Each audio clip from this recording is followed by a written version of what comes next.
At Kroger, shopping with pickup and delivery is the same as shopping in-store. Same low prices, deals, and rewards on the same high-quality items. It's one small click for groceries, one big win for busy families everywhere. Start your cart today at Kroger.com. Kroger, fresh for everyone. Restrictions apply. See site for details.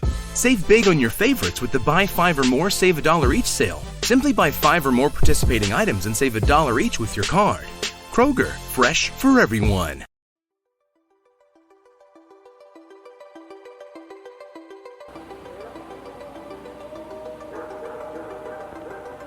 It didn't listen to me. It walked out of the thicket. It turned around and looked at me.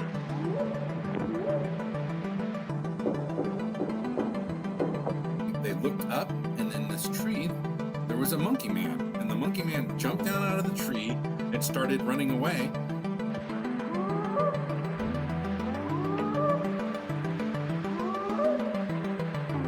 And suddenly, they're right in front of the car. He slams on the brakes and manages to stop, and he's skidding because it's like quite, gravelly. And literally for about a second and a half, they just stood there because they don't know where to go, and you tell them panicking. They're like rib flapping, and their face is like twitching.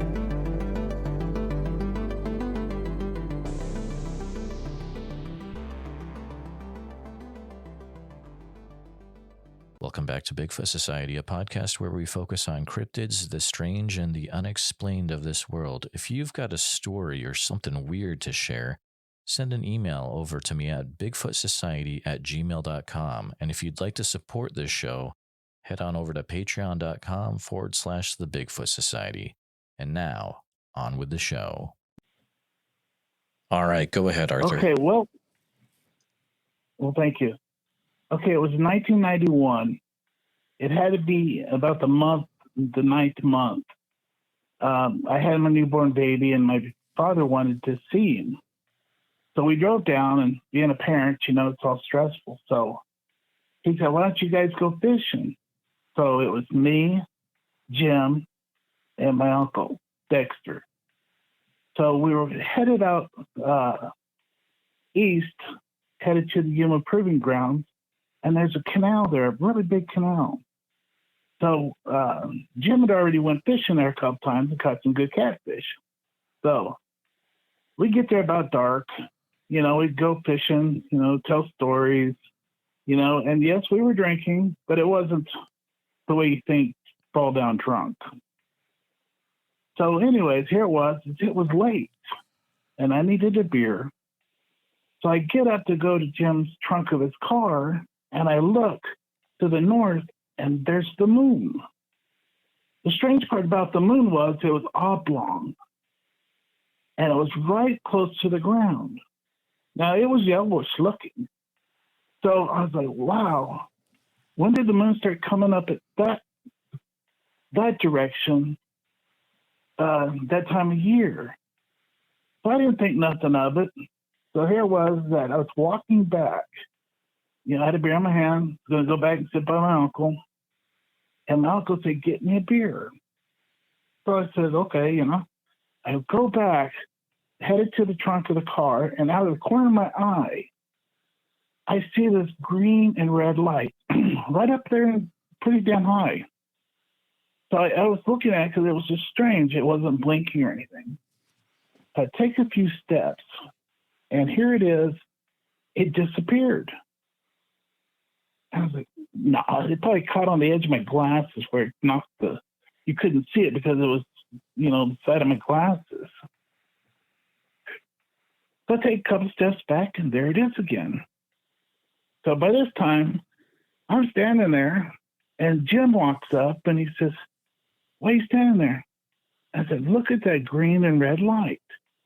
And he said, okay, so what? It's a green and red light. I said, now take a couple of steps backwards. And he does, and he starts laughing. Well, Jim doesn't wear glasses. So, I was like, wow, that's strange. So we go sit back down, right? Because the Yuma Proving Grounds, the military complex, is to the north. And then there is a highway that splits it between that and the Copa Game Range, where military do drop bombs and things like that. So my dad, he worked for the Bureau of Land Management. And years ago, he had to go to the Yuma Proving Grounds to dig a hole. And a big hole, he tells me it was a very big hole. And what they did was they dropped a bomb.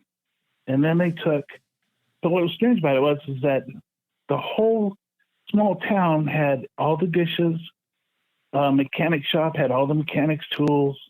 It was just a realistic little town. So after they dropped the bomb, they took like these little 4x4 squares and they squared it all out and measured it. Okay. So my dad, he had to go and then bulldoze it all into the ground. So I knew where the Yuma Proving Grounds was. So here it is. We go sit back down and stuff. And then Dexter, he's laying on a blanket in the sand, and he says, "Hey, Art, there's two more." I'm like, "Nah." So I look up there, and there they are. They're in a straight line, but they're quite a distance apart. So Jim's going, "Hey, they are." So now I don't know what period of time, if it was 10 minutes or 15 minutes. They get in a triangle shape, and I can't tell distance up in the sky, but it was close enough to represent a triangle. So now none of the red and green and red lights were blinking. So here it is. I look back to the north where the moon was, and the moon was gone. But straight east, the moon was coming up. And I thought, man, that is really strange. And I really couldn't understand why the moon was right there. So we're laying there, we're watching, we're talking to each other back and forth. And then they get in a straight line. Now they're spaced apart. Okay, now I wear glasses. And here it is that they would disappear and then reappear just a little slight ways over. I don't know if it'd be 100 yards in the sky or what. So here it is that they get just above the mountains. You can see the outlines of the mountains, and they were going in a straight line, and then they would go up and then come back around. Well, my eyes are so bad that Jen said they're dropping white balls out of the bottom. Now I could see the flash, a white flash, not bright, just a faint white blast of light.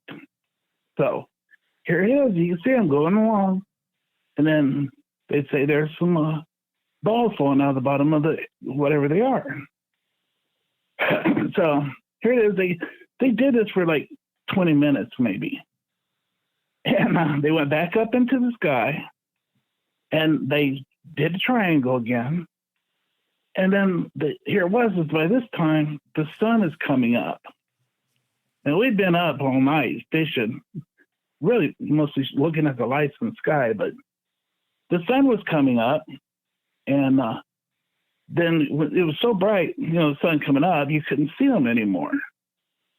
So, Dexter and me, we drove back in his truck, and, Jim was going to hang out for a while. And it wasn't like, it was so strange, but it wasn't like, oh my God, we seen a UFO land or something. It was just, that was what happened. So we go home, and I tell my dad, and he said, he wasn't very much for talking. So that was Saturday night. Sunday, the girlfriend and baby went back to Phoenix, where we lived, and it just kept bothering me. So I called there's a military base there in Yuma, and I called them, and they're like, "No, sir, no, I don't know what to tell you."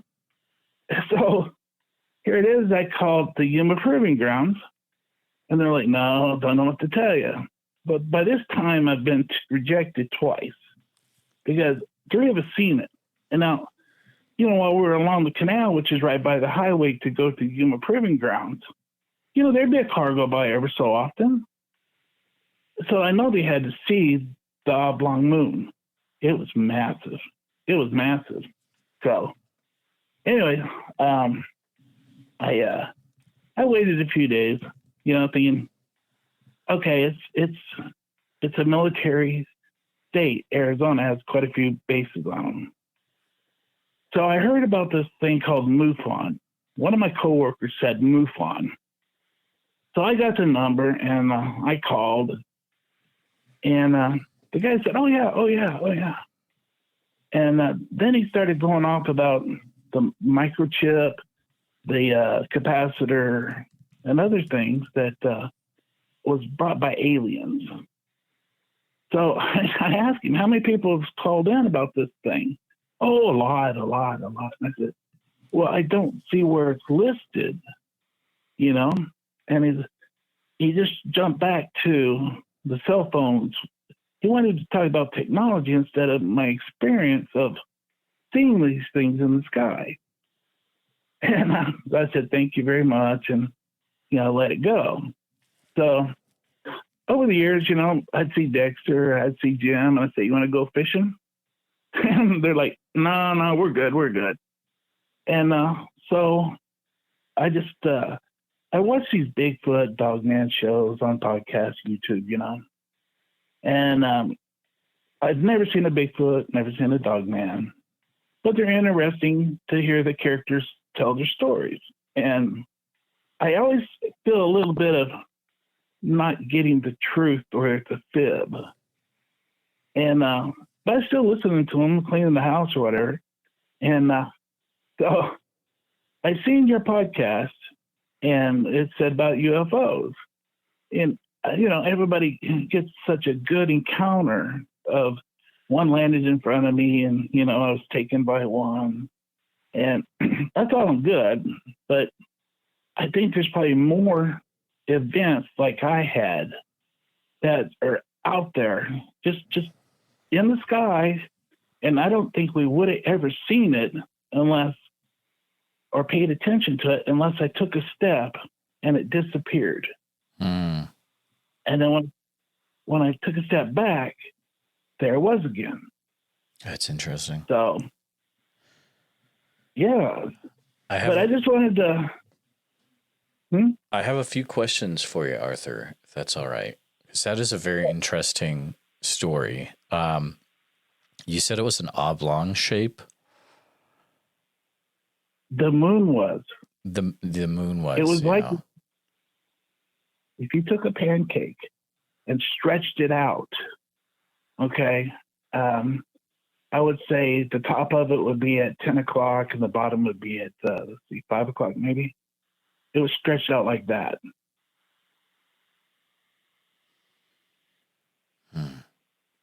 And was that's what was dropping the balls you were saying? No, that was the moon that was north I believe to be on the Yuma proving grounds. That is so That's weird. what caught my attention. And then here it was when I was walking back to get Dexter a beer, I seen it, the red and green light in the sky. And when I took a step more, it disappeared. So when I took a step back, it reappeared.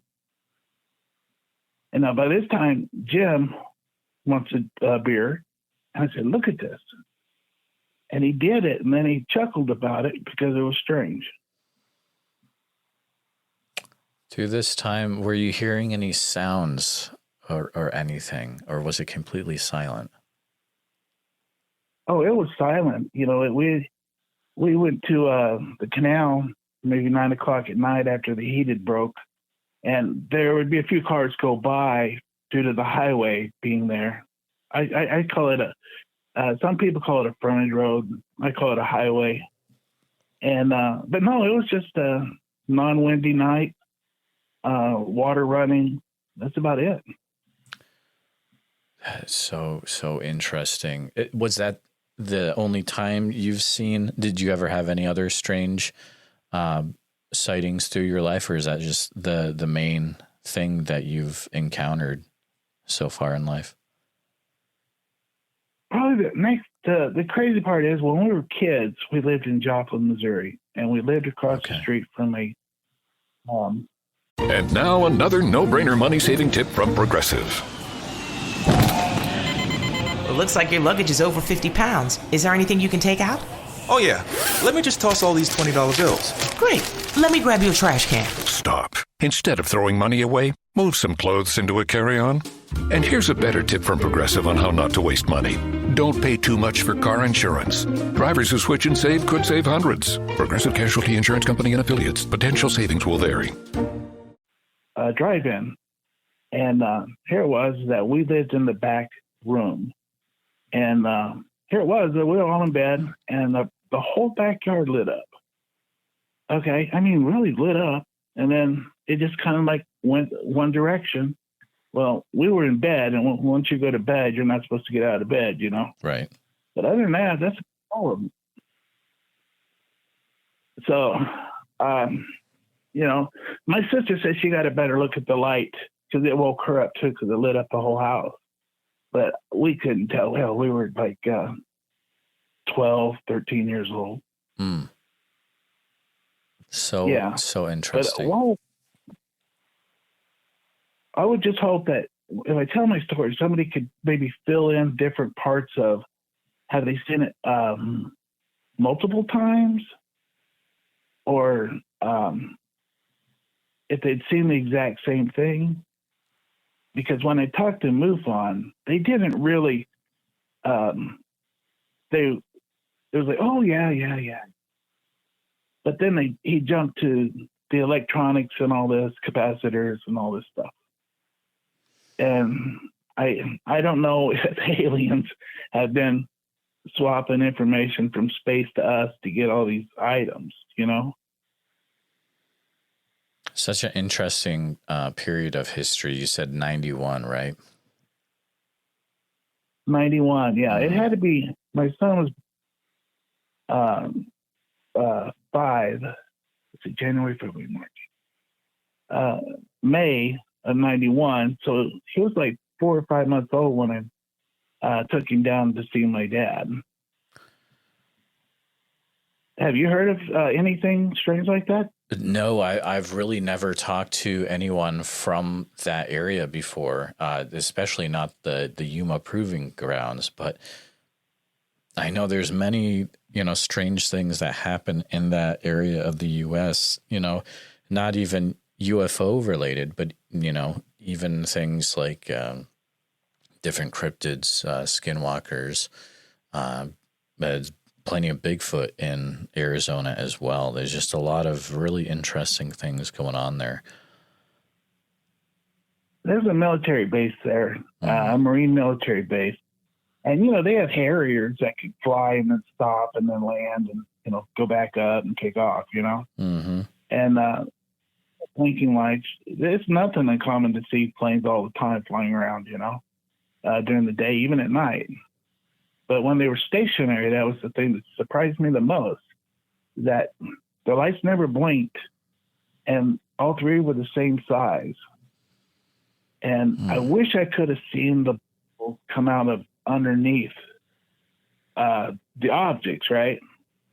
They said they were white balls, but I could see the faint white flash as it hit, I guess, the ground, because it was behind the mountain range. Yeah. So what do I'm sure you've thought of this many times, Arthur, over the years. What do you think it is that you saw? Do you think you saw, something from not of this earth, or maybe a military plane that could have been, testing out bombs? I talked to Jim years later, and being the clearing grounds was to the north, you would think that they would have did the testing if they were a military, machine or whatever, because they weren't low enough to see what they were. They were just green and red. So I would have just thought it was military until I took a step, and then they disappeared. And then when I took it back, and they reappeared, and Jim seen it. Now, Dexter, he stayed laying on his pallet watching his pole, so he never got up. He was just watching straight ahead at what was going on.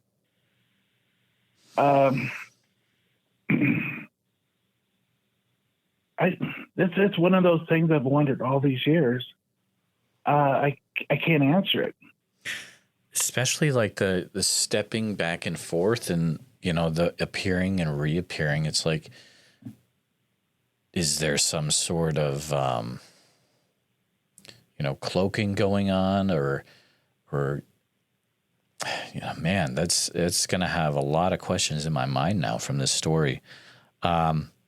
It's so weird. I mean, if it was military stuff, that could be stuff that is even still secret today. Who knows? But man, that is weird. My dad passed away in 2000, so there was no reason to go back to Yuma, Arizona, right? So I believe there's people out there that have seen it. Okay, the moon, the oblong moon. Okay, and I know it may be rarer to see the things in the sky because this moon was really, really massive. I could give probably a scale of maybe 3 city blocks, maybe high, and it was thin. It was thin because it was at an angle, but you could tell it was enough to you could see it, the oblong moon. Now there wasn't divots like the craters on the moon, but it was yellow, it was illuminating light. Any windows? So, no, not on the moon, and the objects were too high to see anything other than blue. But these weren't like small green and red lights. They had some size to them. That's what I noticed first was that, wow, that's awful big green light up there. And then the red light, and they never flashed. That was the crazy part. I need to, I just got to ask. So you keep saying the shape oblong, and so it's been a while since I've, a little rusty on some things. So I had to look it up, exactly the shape of oblong, and the shape of it looks very similar to what a Tic Tac looks like. Was it was similar to that at all? If you took a round ball of putty, that play putt, and you flatten it in a circle on the table, and you stretch it, to oblong. You said it was a yellow and illuminated. Yeah, it was. It wasn't flashing or anything, but it had to be 2 to 3 blocks high. And it was close to the ground. It wasn't on the ground, because the trees and stuff, well, we have creosote bushes and cactus. So it was high enough that it wasn't being obstructed by, the foliage on the ground. I wish you were there. This is the first time I ever told it. One day we had to go home. I had to go back to work and everything. And it really kept my attention over all these years. And I hope that by me doing this, somebody will call in and maybe get a better idea of what it was. Well, I think, so first off, I want to say, thank you so much for sharing this, Arthur.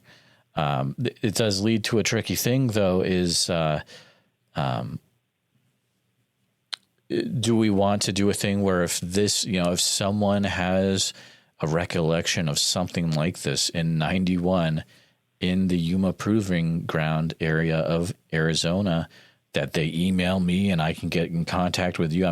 I'm not sure if you want to put out your information, or what do you think, Arthur? Well, you have my email address. That's true. And maybe they had put across the highway at a different angle to see the moon differently. The highway goes east and then it goes north, past the canal, a quarter mile or so, and then it starts heading north. So if somebody was on that road and there was traffic that went by, I would say one every 30 minutes, they had to have seen it. And, people working together, you can solve a problem. Oh, that's for sure. And remind me roughly the month this happened in again. It would have to be in September of 91. Okay. Yeah. So listeners, if you were around the Yuma Proving Grounds and this sounds familiar in 91, September, please contact me at bigfootsociety@gmail.com. And I can get in contact with Arthur for you to pass along this your message, and hopefully we can get some connections from this. Go ahead, Arthur. Real quick, and this is how naive I was, okay? Sometimes people say you're not the smartest crayon in the box. I called Yuma Proving Grounds thinking they were going to tell me the whole spiel, right? Right. Yeah. You never know. And I called the military base, like they were going to tell me the truth. And I did. I was determined to find out, That was my goal, Years later, it just, everybody dawns on me and tells me that, well, God, if you call a military base, they sure now ain't going to tell you what goes on. Yeah, they're not really going to tell you much. Well, yeah. No. But worth a shot. My father, he worked for the Bureau. And here it was, Bureau of Land Management. And, he was out doing things, and he was always out or running around with canals and everything. And he never said he ever seen anything strange or heard about anything. And I believe he would have told me. Yeah. Because he told me about them dropping the bomb in that little town they built, which had houses and that's wild. Yeah. Yeah. And he was so upset about it because they had wrenches, toolboxes, dishes. The whole place was decked out like a real little town. Was it an atomic bomb, or what do you think? He didn't say because his he wanted to take some of this stuff home, right? Right. Because it's so good. He wanted to. He had these dozers, right? He had this big old V9 dozer, and he was just running up beaches, seeing them being pushed into the hole. Oh wow! Yeah, that would. Oh man. There was a guy, a security guy there that he was in some blue truck, and here it was that he would just bulldoze for however how long that he needed to, he didn't do it all day long, but he did it like 4 hours a day because he had other things to do for the Bureau. And the guy in the blue truck stayed in the truck, So, but if there was something like that, I think my dad would have told me, I'm sure. So, yeah, I'm sure. Because the Bureau of Land Management, they have canals that go, every direction, all over the mesa, you name it. So he would be everywhere. So interesting. So I appreciate your time, and I'm glad I told this to somebody because maybe we can get an answer. The cool thing is, Arthur, is that a lot of people are going to hear this. The truth is definitely out there. And I think we're going to get some connections from this. So thank you so much for talking to me tonight, Arthur. Well, thank you so much. And I hope to catch your podcast when it shows up, and that way we can get some answers.